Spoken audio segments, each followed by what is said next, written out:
नमस्कार। आज का हमारा टॉपिक है लोकतंत्र से आप क्या समझते हैं एवं इसकी क्या विशेषताएं हैं। लोकतांत्रिक व्यवस्था को समझाने के लिए हम आज अपने विद्यार्थियों को ये बताना चाह रहे हैं कि इंडियन पॉलिटिकल सिस्टम हो या कोई भी लोकतांत्रिक व्यवस्था हो, हर लोकतांत्रिक व्यवस्था में लोकतंत्र का ये तात्पर्य है कि अधिकाधिक मात्रा में जनता की सहभागिता सुनिश्चित की जाती है। जनता का जनता द्वारा जनता के लिए शासन, जिसको हम लोकतांत्रिक व्यवस्था के रूप में जानते हैं। लोकतंत्र, लोक माने जनता का तंत्र, डेमोक्रेसी दो शब्द हैं, डेमोस और क्रेटिया, ये ग्रीक शब्द में से बना है, जिसका तात्पर्य है शासन की शक्ति। कि शासन करने की शक्ति किस तरह से प्राप्त की जा सकती है। तो हम आपको बताना चाह रहे हैं कि इसकी विशेषताएं किस प्रकार से निर्धारित होती है। सबसे मुख्य बात है लोक प्रभुता में भरोसा, विश्वास।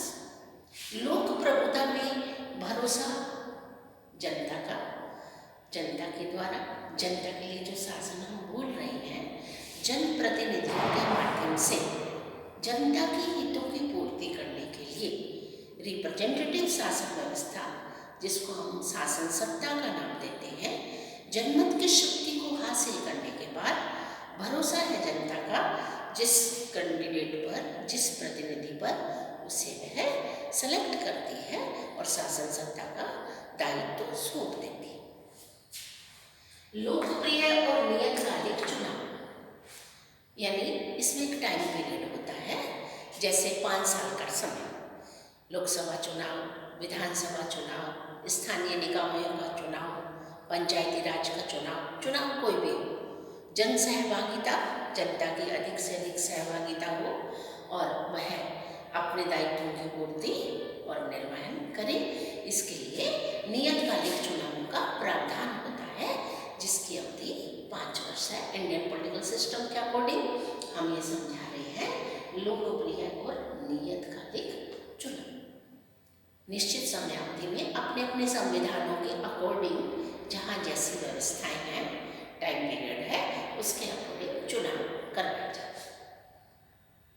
लोकप्रिय नियंत्रण, यानी जो चुनाव के बाद रिजल्ट आता है, जो राजनीतिक दल विजयी होता है, जो राजनीतिक दल बहुमत प्राप्त कर लेता है, वो शासन सत्ता तक पहुंच जाता है। उस पर जनता का पूर्ण नियंत्रण रहता है और जनता भी उस पर निर्भर रहती है कि वो हमारे हितों की पूर्ति करेगा।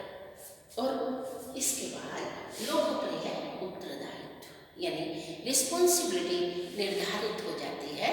जिस भी विभाग के अध्यक्ष बने, रिप्रेजेंटेटिव बने, जिस इलाके से सेलेक्ट होकर गए राजनीतिक दल, जिनको बहुमत दिया जनता ने, वो जनता के प्रति अपने उत्तरदायित्वों का निर्वहन करते हैं। राजनीतिक और नागरिक समानता, लोकतांत्रिक व्यवस्था में ये लक्षण पाया जाता है कि राजनीतिक और नागरिक समानता, राजनीतिक यानी जिसमें राज्य और सरकार से संबंधित बात हो, नागरिक यानी जो वयस्क हो गया व्यक्ति, उसे वोट देने का अधिकार है, यानी जनता की जो पावर है, वोटिंग राइट जो है, जिसको हम मताधिकार के रूप में बता रहे हैं कि 18 वर्ष की आयु प्राप्त प्रत्येक नागरिक को वोट डालने का अधिकार है। 25 साल के आयु प्राप्त नागरिक को स्वयं रिप्रेजेंटेटिव खड़े होने का अधिकार है। तो सभी बिना किसी जाति के, बिना किसी भाषा के, बिना किसी धर्म के, बिना किसी रंग के, बिना किसी लिंग के भेदभाव के, बिना किसी भेदभाव के ये राइट सभी लोगों को प्राप्त होता है। राजनीतिक और नागरिकता दोनों पॉइंट एक साथ जुड़े हुए हैं। राजनीति, जैसे हम राजनीति विज्ञान की बात करें तो वह उसकी मूल इकाई मानव है। राजनीति विज्ञान मानव के राज्य और सरकार से संबंधित है। राज्य एक अमूर्त संस्था है उसका मूर्त रूप सरकार है। सरकार को पहले तो सेलेक्ट किया जाता है, फिर वो नेतृत्व करता है, देन वो उत्तरदायित्व का निर्वहन करता है।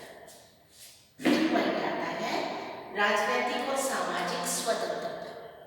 स्वतंत्रता एक ऐसा शब्द है जिसमें हम बताना चाहेंगे कि मानवीय चेतना स्वतंत्रता चाहती है। स्वतंत्रता अधिकार की मांग करते हैं। अधिकार राज्य से मिलते हैं, यानी अधिकारों को संरक्षण प्रोटेक्शन देने का काम राज्य द्वारा किया जाता है, संविधान द्वारा किया जाता है। संविधान राज्य सरकारों को ये निर्देश देता है कि इस प्रकार की नीतियाँ निर्धारित कीजिए जिससे अधिकाधिक मात्रा में जनता का कल्याण हो। इसी को हम लोकतांत्रिक व्यवस्था के रूप में पढ़ाते हैं। राजनीतिक और सामाजिक स्वतंत्रता मतलब समाज में रहना, घूमना, फिरना, बोलना, चलना, रीति रिवाज, परंपराएं, अनुष्ठान, ये सारी स्वतंत्रताएं नागरिकों को मिलती हैं। और राजनीतिक में यही हो गया कि इलेक्शन में खड़ा होना, प्रचार करना, प्रसार करना, अभिभाषण देना, जनसंपर्क करना, जो जो प्रोटोकॉल के अंदर आता है अकॉर्डिंग टू रूल, यानी संविधान के तहत रहकर ही सारी व्यवस्थाएं और सारे कार्य संपन्न किए जाते हैं और करवाए जाते हैं। व्यक्ति के व्यक्तित्व का सम्मान व गौरव लोकतंत्र की ये सबसे बड़ी विशेषता मानी गई है कि इसमें व्यक्ति के व्यक्तित्व का विकास होता है और उसका सम्मान होता है, उसे प्रोत्साहन दिया जाता है, प्रोटेक्शन दिया जाता है। जैसे कला, साहित्य, विज्ञान, किसी भी क्षेत्र में एक्स्ट्रा ऑर्डिनरी वर्क करने पर मानव को सम्मान मिलता है। जिला स्तर पर, राज्य स्तर पर और राष्ट्रीय स्तर पर बहुत सारी यूनिट हैं जो इस फील्ड में काम करती हैं। तो व्यक्ति के व्यक्तित्व के विकास में सहायक माना गया है लोकतांत्रिक व्यवस्था।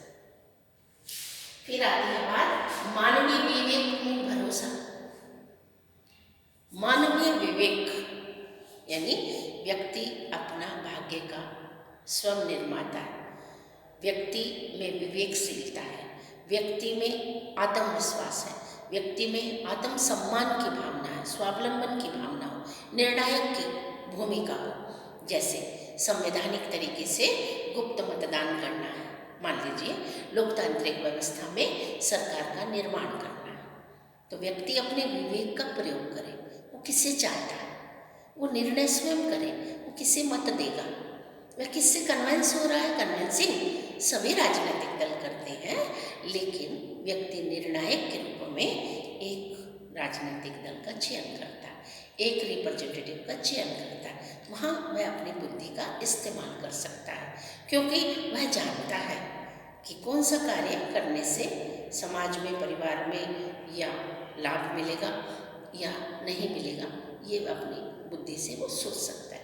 व्यक्ति के विवेक में भरोसा या व्यक्ति के विवेक को महत्व दिया जाता है, चांस दिया जाता है और विश्वास किया जाता है। फिर है बहुमत का शासन।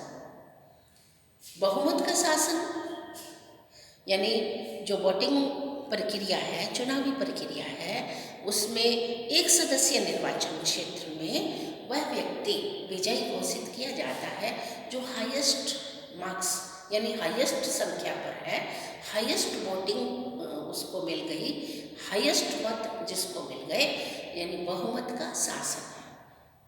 यदि उससे कम रैंक में कोई व्यक्ति दूसरा राजनीतिक दल का मेंबर आता है तो वो हारा हुआ घोषित किया जाता है, यानी जिसको मेजॉरिटी मिल गई वह जीत गया। और इसी तरह से ये प्रोसेस तो एक इंडिविजुअल इलेक्शन सिस्टम में है।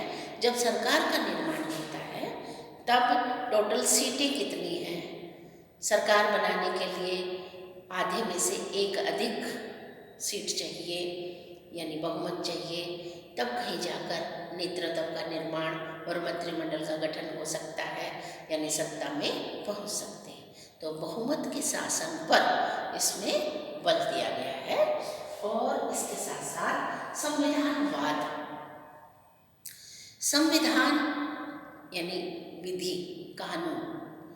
कानून वो प्रोसेस है, कानून का होना बहुत जरूरी है, विधि का शासन होना बहुत जरूरी है, संविधान की सर्वोच्चता बहुत जरूरी है लोकतांत्रिक व्यवस्था के संचालन हेतु। वाद का मतलब है वो सिद्धांत और कार्यक्रम जिसके अकॉर्डिंग सिस्टमेटिकल ढंग से उच्चतर से लेकर निम्नतर पर कानून को लागू किया जाना है, वो संविधान वाद के प्रोसेस में आ जाता है। संविधान की सर्वोच्चता है कि यदि कानून निर्माण करने वाली संस्था यानी व्यवस्थापिका, कानून को क्रियान्वित करने वाली संस्था यानी कार्यपालिका जन भावनाओं की अवहेलना करके कोई काम कर रही है तो न्यायपालिका उसकी जांच करने की अधिकारी है। न्यायिक पुनरावलोकन के माध्यम से वह उन नियमों कानूनों को उतनी मात्रा में अवैध घोषित कर सकती है जितनी मात्रा में उन्होंने कानून का उल्लंघन किया है। यानी संविधान की सर्वोच्चता, संविधान में सिद्धांत और कार्यक्रम, आदर्श, व्यवहारिकता और पूरा सिस्टम जिसमें निहित होता है, जिसके अकॉर्डिंग संचालित किया जाता है ताकि कोई असमानता न हो पाए, अराजकता न हो पाए, जल्दबाजिता न हो पाए, निरंकुशता न हो पाए, मनमानीता न हो पाए। यदि होती है तो उसे रोका जा सके। फिर है शक्ति विभाजन और न्यायपालिका की स्वतंत्रता। शक्ति विभाजन, इसको हम संघात्मक शासन व्यवस्था के रूप में देख सकते हैं। शक्ति विभाजन कहते हैं व्यवस्थापिका, कार्यपालिका, न्यायपालिका में शक्तियों का बंटवारा। ये अध्यक्षात्मक शासन व्यवस्था को इंगित कर जाता है। शक्ति विभाजन हम इस रूप में देखते हैं संघात्मक शासन व्यवस्था, जहाँ केंद्र और राज्यों में शक्तियों का बंटवारा होता है। केंद्र और राज्यों में शक्तियों के बंटवारे का तात्पर्य ये है, केंद्र सूची के सब्जेक्ट्स और राज्य सूची के सब्जेक्ट अलग अलग कर दिए गए। वो राष्ट्रीय महत्व के होंगे, राज्य सूची में सार्वजनिक महत्व के होंगे। सभी जो सब्जेक्ट बांटे गए हैं, जिसका भी जो दायित्व है उसके अकॉर्डिंग वो काम करेगा। ये संघात्मक शासन व्यवस्था है। और इसे क्यों किया गया? क्योंकि लोकतांत्रिक व्यवस्था में ये जरूरी है कि शक्तियों का केंद्रीयकरण नहीं होना चाहिए। जहाँ आवश्यकता पड़े वहाँ केंद्रीयकरण होता है, होना भी चाहिए, लेकिन अनावश्यक रूप से केंद्रीयकरण नहीं होना चाहिए। इसलिए शक्तियों का विभाजन पर जोर दिया गया, जिसको हम संघात्मक शासन प्रणाली के माध्यम से समझाते हैं। जैसे इंडियन पॉलिटिकल सिस्टम में यदि हम समझाएं तो केंद्र और राज्यों में शक्तियों का बंटवारा, और इसके साथ साथ केंद्र में लोकसभा और राज्यसभा। लोकसभा निम्न सदन है जो जनता के प्रति उत्तरदायी है, राज्यसभा राज्यों के प्रति उत्तरदायी है। तो हम इस अकॉर्डिंग ये बात करना चाहें। दूसरी बात है राज्यों की सरकार यानी विधानसभा का चुनाव अलग होता है, लोकसभा का चुनाव अलग होता है। राज्यों का एक कार्य क्षेत्र है, निश्चित भूभाग है, जनसंख्या है, सरकार है, सार्वभौमिकता, उसके अकॉर्डिंग वो काम करता है। तो ये शक्तियों के विभाजन का तात्पर्य है। स्थानीय स्तर पर भी काम होता है, पंचायत स्तर पर भी काम होता है, नगर पालिकाओं में भी काम होता है, नगर निगमों के माध्यम से भी काम होता है। इसमें हर क्षेत्र में जन सहभागिता यानी जनता द्वारा निर्वाचित प्रतिनिधि ही काम करते हैं और व्यवस्थात्मक रूप में प्रशासनिक व्यवस्था या नौकरशाही व्यवस्था के अकॉर्डिंग काम करवाया जाता है। न्यायपालिका की स्वतंत्रता, लोकतंत्र की सुरक्षा के लिए सबसे महत्वपूर्ण पहलू है न्यायपालिका स्वतंत्र होनी चाहिए, निष्पक्ष होनी चाहिए और सर्वोच्च होनी चाहिए, जो कि बनाई गई है। न्यायपालिका को मोस्ट इम्पोर्टेंट पार्ट का दर्जा दिया गया है, सेलेक्टेड टीम, जो कि लंबे समय तक काम करती है और जहाँ कहीं भी व्यक्ति विशेष को, संस्था विशेष को, राज्य विशेष को कहीं भी कोई प्रॉब्लम आती है तो वो न्यायपालिका की शरण ले सकता है। न्यायपालिका के माध्यम से उसकी जांच कार्य और न्याय प्रिय ढंग से निर्णायक भूमिका के माध्यम से लाभान्वित भी किया जाता है। ये लोकतांत्रिक व्यवस्था के मूल लक्षण थे जो हमने आपके सामने रखे, जिसमें सब बातें आ गई। व्यक्ति की वैल्यूशन भी है, सरकार की महत्वपूर्ण भूमिका भी है, राज्य की सर्वोच्च संस्था के रूप में उपस्थिति है, राज्य के ऊपर संविधान है, संविधान के अंडर ही केंद्र, राज्य या स्थानीय निकाय काम करते हैं, सर्वोच्च पदाधिकारी से लेकर निम्न व्यक्ति तक पर नियम कानून लागू होते हैं, नियतकालिक चुनावों का प्रावधान है, हर स्तर पर व्यक्ति अपनी निर्णायक भूमिका अदा कर सकता है, उसे अपनी बात को रखने का पूर्ण अधिकार है। इसीलिए इसे लोकप्रिय शासन का नाम दिया गया है, शासन की शक्ति का नाम दिया गया है, जन सहभागिता का नाम दिया गया है, जनता का जनता द्वारा जनता के लिए शासन ये माना गया। नमस्कार।